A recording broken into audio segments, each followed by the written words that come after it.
and welcome to the June edition of Dangerous Conversations here on the Rhapsody Facebook wall. I'm Eric Deschamps here with Trevor Munven. Hi, everybody.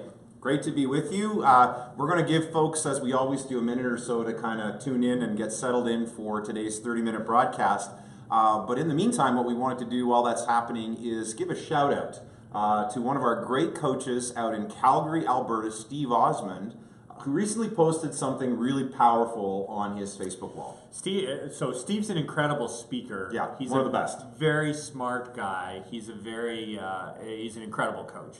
And so Steve put together this video, and you know what? We'll throw the link in for you. You've got to go see it. And in it, he makes reference to a quote by Charles Dickens, I think it was. And the quote was this. He said, "The most important thing is to be ready at any moment to sacrifice who you are for who you might become." Mm.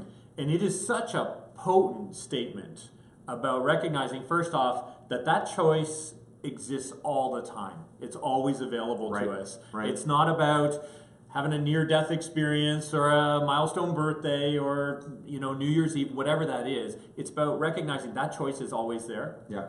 And that there needs to be a readiness to both let go while you reach forward. And so you're letting go of what you know, what you're comfortable with, maybe what's worked in the past, maybe what's not even working now, but you're so comfortable with using it that you still hang on to it, to reach to something where you know there's more, but you don't know it yet. Right. And there's huge discomfort with that, but that's where all the growth is. And I think it's probably a great segue. So Steve, thank you. Very clever to set us up this way. Thank you, brother. We encourage everyone, go find Steve. We will make sure his link is on the page as well, because he's a fantastic coach and has just shared so much insight. We had to pass that on as well. So this really is about personal development, as we're looking at this one as well, is what are you reaching for? That's right. I mean, here we are in near the end of June. Can you believe it? No. In 2018, we're already halfway through the year. In just a few days, we're right into July, into the second half of the year.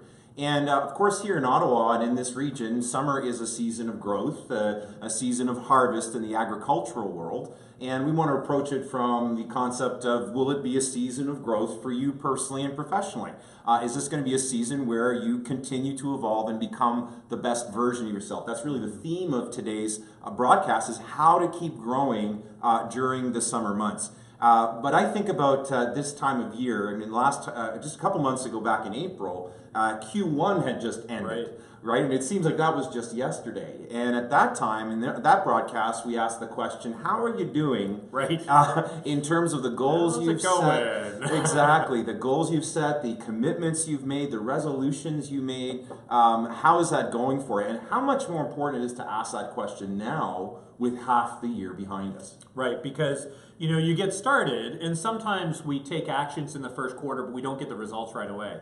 But by the end of the second quarter, you should be getting some of those results by now. At least indicators that things are shifting. And if they're not, it's critical to take action. Otherwise, you end up in the third quarter and either you're done or you're scrambling. It becomes chaos. And that's not what should be happening right now. None of us need more chaos in our lives. None of us need any chaos in our business. There can be surprises, there can be changes, there can be opportunities.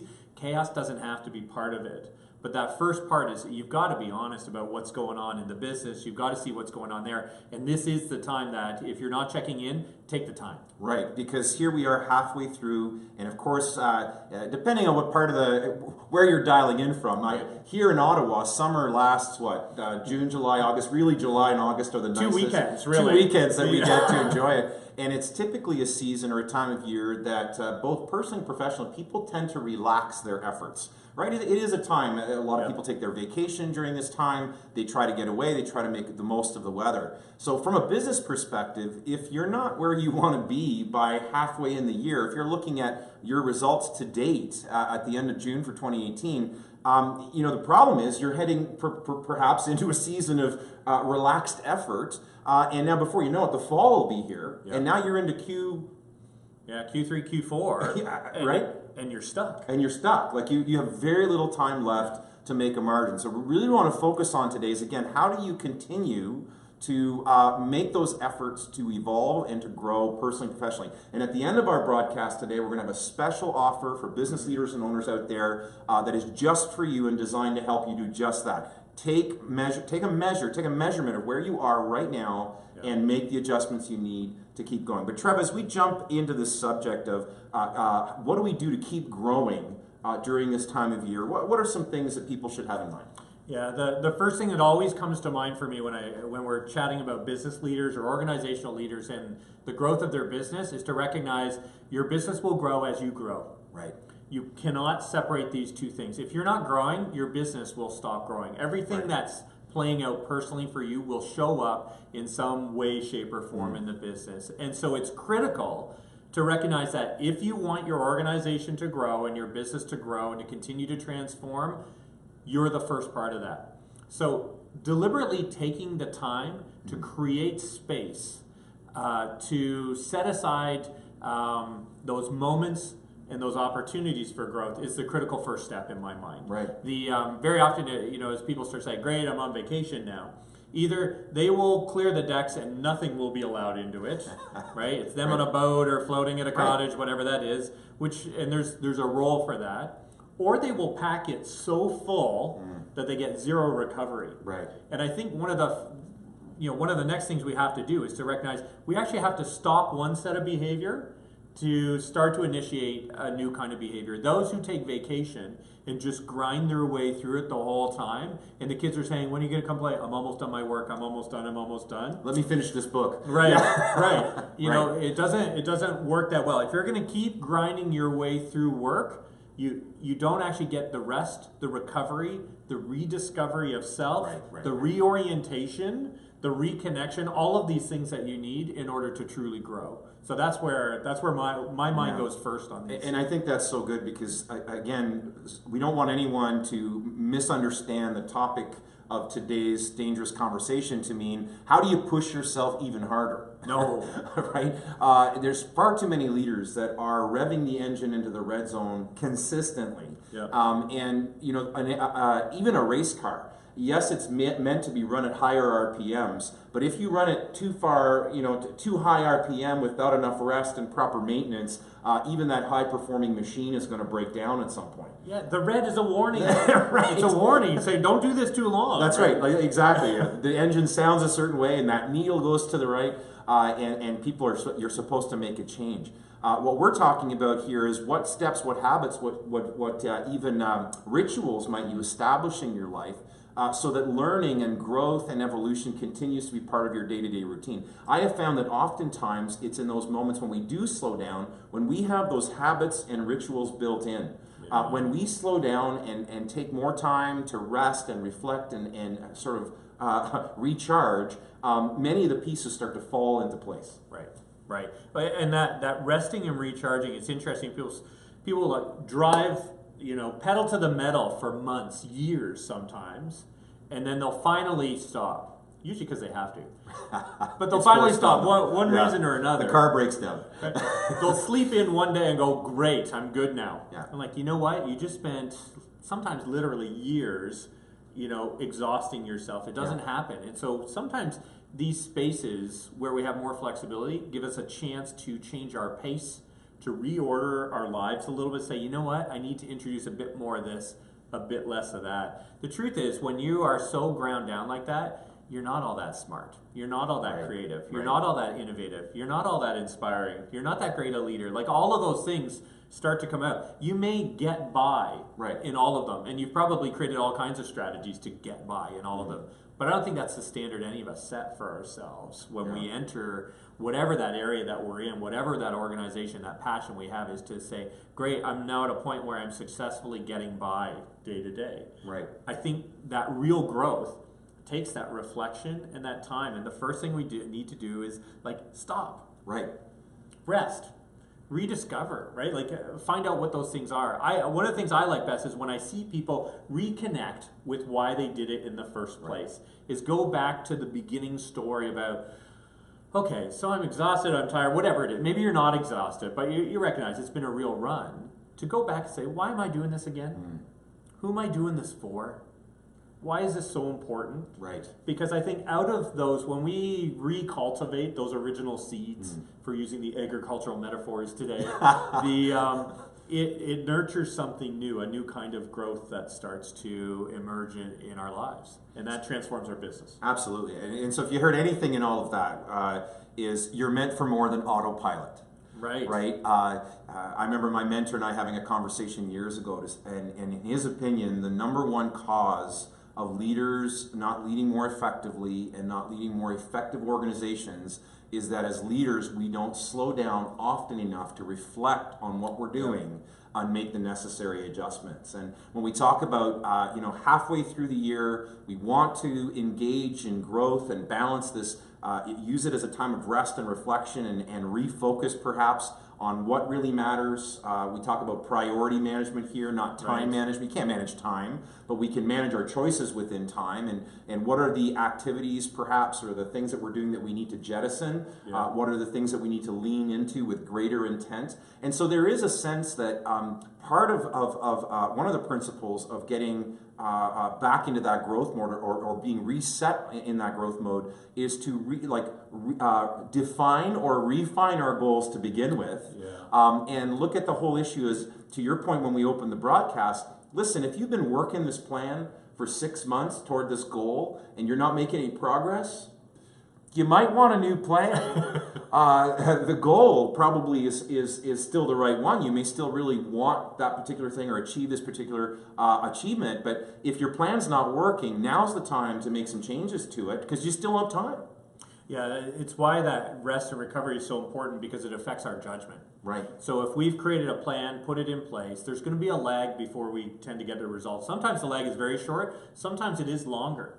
But in that space, in that lag, before you start getting the results that you're looking for, that's where judgment and wisdom plays out. And if you're too tired to see it, if you're too ground down, if you're too busy, if you don't have the opportunity to reflect going, what's working here, what's not, what's trying to happen here, and what's not, you're not going to be able to make the right call. Which is why we really encourage you, if this is a time of year where you can do that. Not every industry winds down this time of year. Others, it's other times of year. Right. Watch this then, if that's you. Bookmark this page. Bookmark it, that's right. But if this is a time where things do start to shift a little bit for you, then use it as a time where you can really look in a clear and solid way about what's going on and what's not working, and start to come up with a new plan around it. But ground it in these core pieces about why on earth are you doing this? Right. And who are you doing it for? And why does that matter so much? Right. To your point about when we're really busy and we're burning the candle at both ends and we're not stopping frequently enough to evaluate what we're doing, we wouldn't encourage a friend to drive impaired. Right. But I wonder how many leaders out there are leading impaired. The judgment has been affected. The clarity is not there. Their ability to respond and react has been slowed down. This is such a powerful time. You can reset anytime.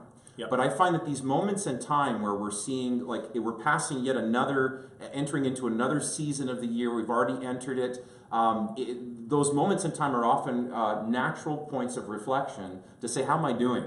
Right? January 1's a big one. September 1's another really big one. But why wait till then? If things aren't going the way that you want them to be going, if you don't feel you're making the progress that you're making, then don't double down on your efforts on that same plan, because all you'll get is what you don't want twice as fast. What you want is to start playing a different game. You want to start changing the dance, changing the steps so that you can start getting a different result.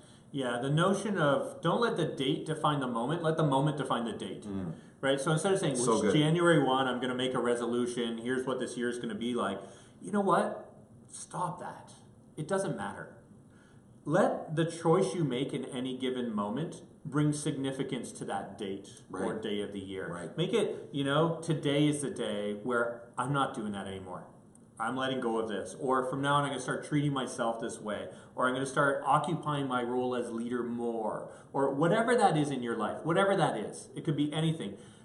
Let the choice define the moment. Don't let the date define the moment. The date's irrelevant, right? We're wired to some of those things because of New Year's. Entire society builds around the festivities. Back to school is another one.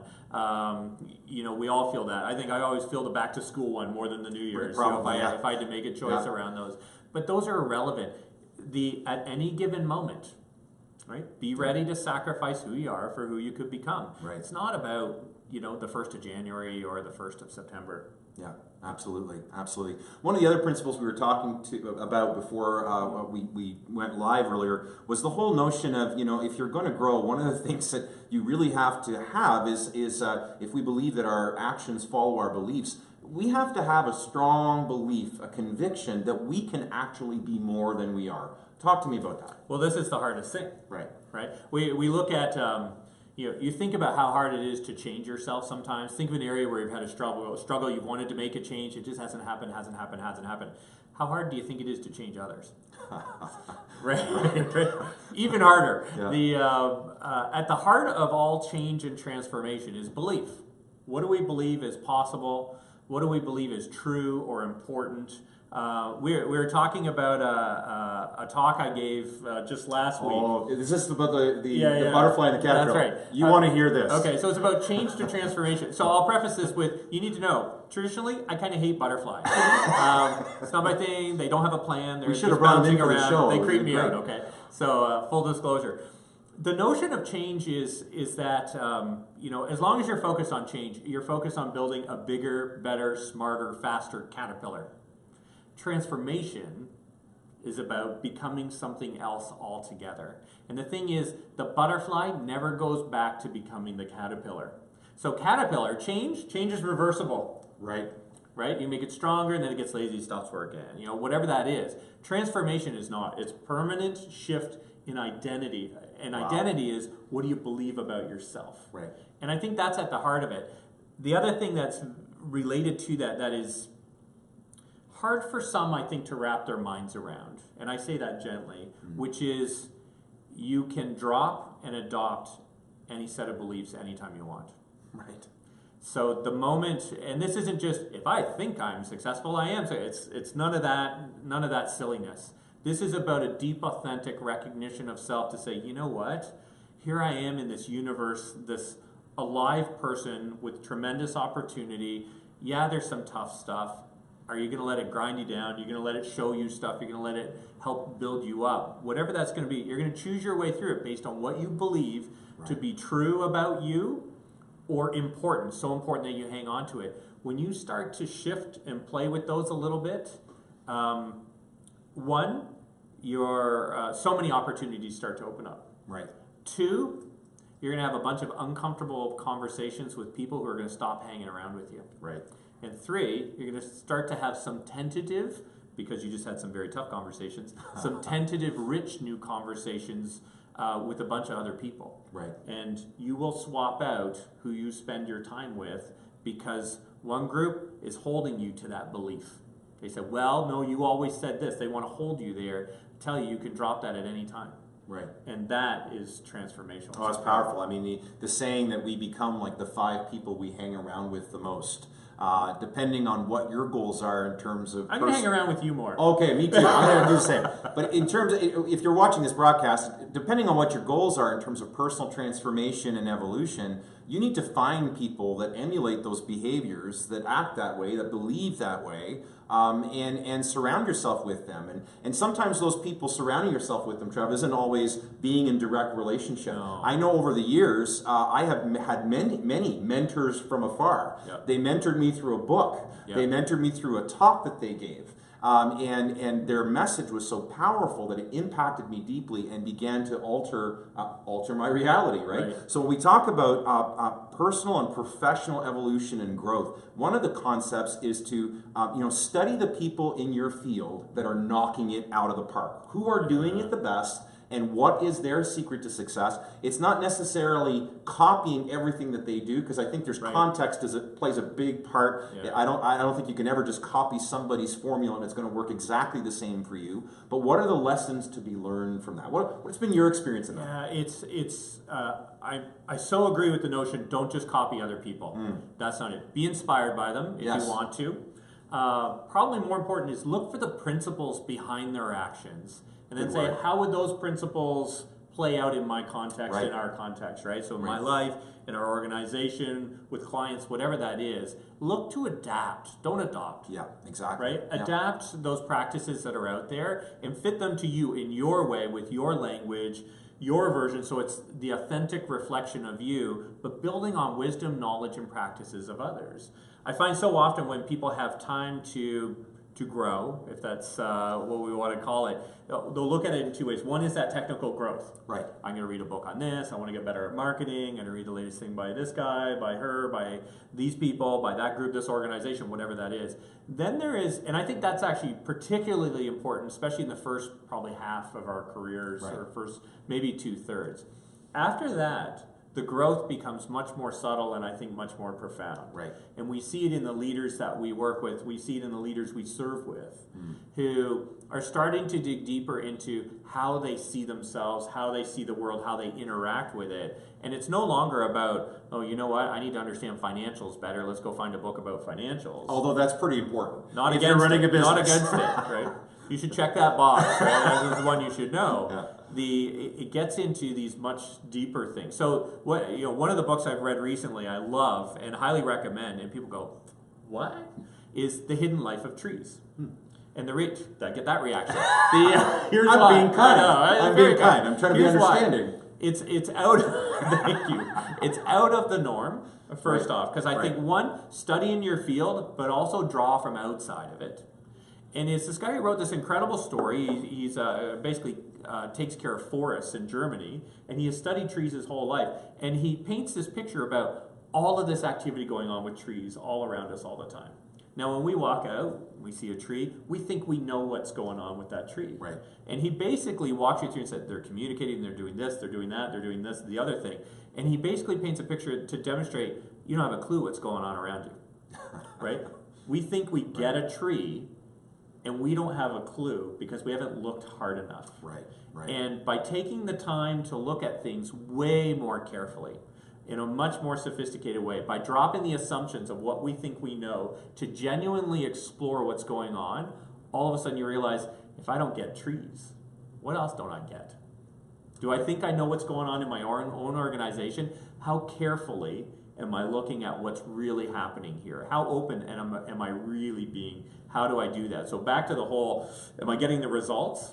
Well, probably because we don't have enough time to reflect carefully to understand what's really going on. So for me, that book unlocked a whole bunch of things, but from a very unexpected place. I think it's so interesting that when you, whether we're looking at trees and what we don't know about that given subject, or we're looking at all the latest leadership studies and a lot of the writing that's out there that is, and I think it's actually age-old wisdom, that the more sophisticated you become as a leader, to your point, it becomes less about skill, more about character. It becomes less about capabilities, it becomes more about a transformation of nature, of your own nature and the evolution of it. It becomes less about having all the answers, and actually having better questions. It's actually a return to that childlike curiosity that in Buddhism they refer to as the beginner's mind. Yeah. That most of us, when we reach adolescence and early adulthood, we lose that curiosity, and many adults never ever cultivate it again. And so most people stop learning and growing in their early 20s. And as a matter of fact, for many years, for several decades in North America and around the world, when they studied adult development, they basically, the graph was growth till 20 and then nothing. Ouch. In other words, that the mind stopped growing, your intellect stopped growing. Yes, you would learn from experience and such, but that was more about just refining sort of the gear you were already given. It wasn't about developing new equipment. Wow. And so I think leaders that are really seeking to develop, I think one of the things that needs to be nurtured is that curiosity, that openness. I've been doing a lot of readings on it, like you, on many different fronts outside of the norm for me, and keep running across this same thing. These are capable, qualified leaders that have been highly successful and are actually sought after in the industries in which they find themselves. They have been industry shifters and changers and influencers.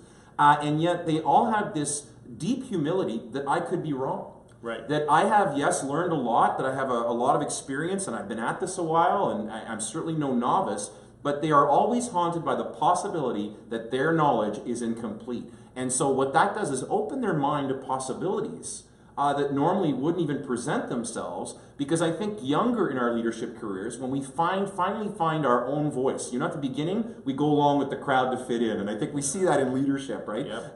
As some would refer to that as the socialized mind, right? We do what the crowd kind of expects us to do. And then we move into the self-authoring mind, where now we find our own way, we find our own voice, we're able to stand our ground, stand separate from the crowd. But the problem is, if we stay in that place too long, we start to trust our judgment and our intellect and our way of doing things far too much.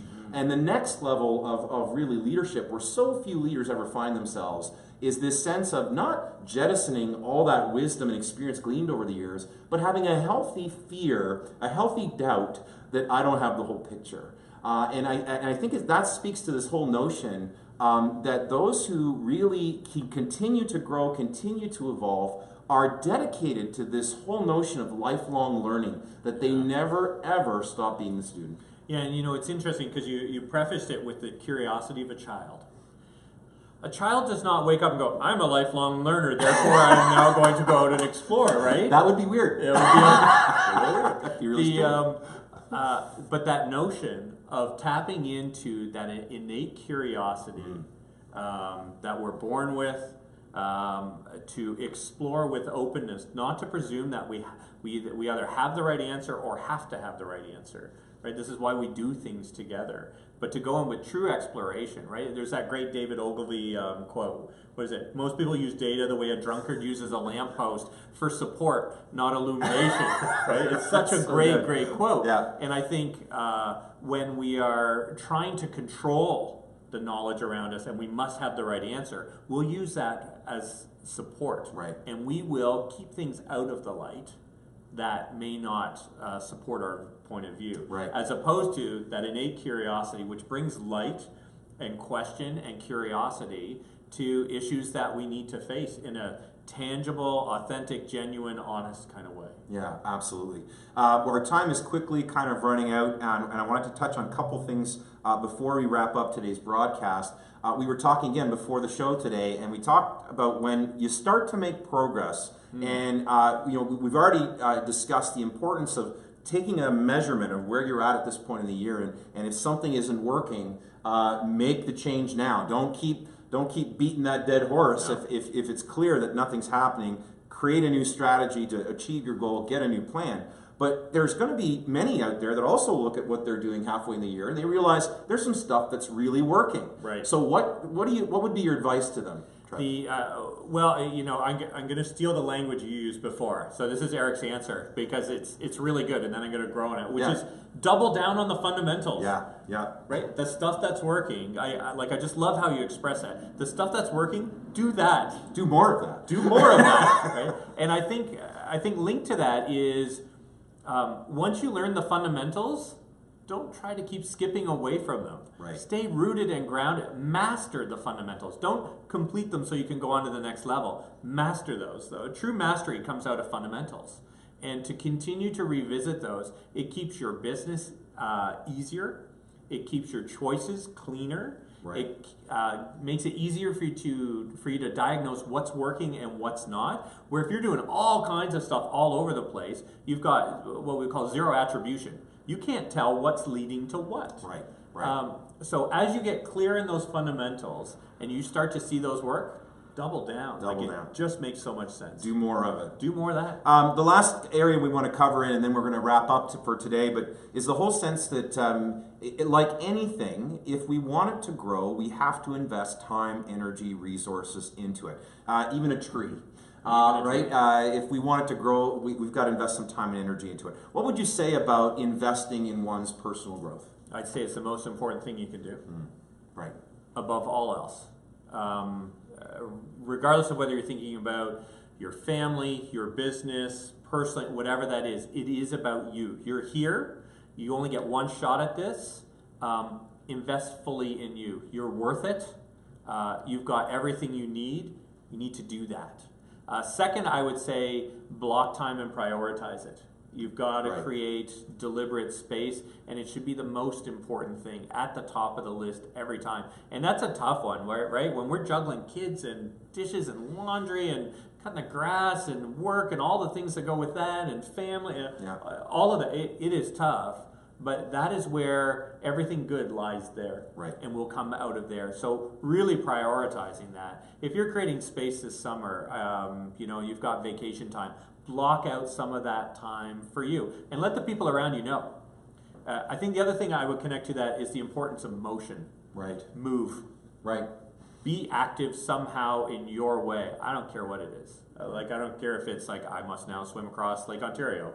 If it's go for a walk, if it's go to the gym, if it's go for a kayak, a swim, or whatever, get in motion, because I think we respond much better, and it's so healthy for us. Right, when we're moving. Yeah. Listen, right before we kind of bring some closing statements and wrap up the show for today, we had mentioned that we wanted to make a special offer for the business leaders and owners out there. Back at the beginning of this year, we offered a special consultation called the 2018 Success Strategy. A great opportunity to measure what's going on in your business and have a 75 to 90 minute consultation, conversation with one of our coaches. Well, we're bringing that product back, bringing that service back for the months of July and August. This is the perfect opportunity for you to measure what's going on, figure out what's going right, figure out what's not working, and have one of our trained, very capable coaches, experienced coaches, walk you through those adjustments to your plan and executing on it. And as a matter of fact, this is the first you're going to be hearing about it. You're going to be seeing it all over social media. Our mailing list is going to be sending out information later this week, but you're hearing about it first here. And for those of you that are listening to this broadcast, anyone who reaches out to us today, you can email us, you can send us a message right on our Facebook page. It says, I'd like to do the success strategy. We can give you more information, but we're offering $75 off, so you're going to want to take advantage of that. Trev, any closing words before we wrap up today? I think when it comes to how we grow is to recognize, first off, you can. It's in you. No matter how tired you are, how ground down, how worn out, how you may have tried everything, there is more. There is a lot more that's untapped. I think it's a matter of creating the space and the context to get to let that come out.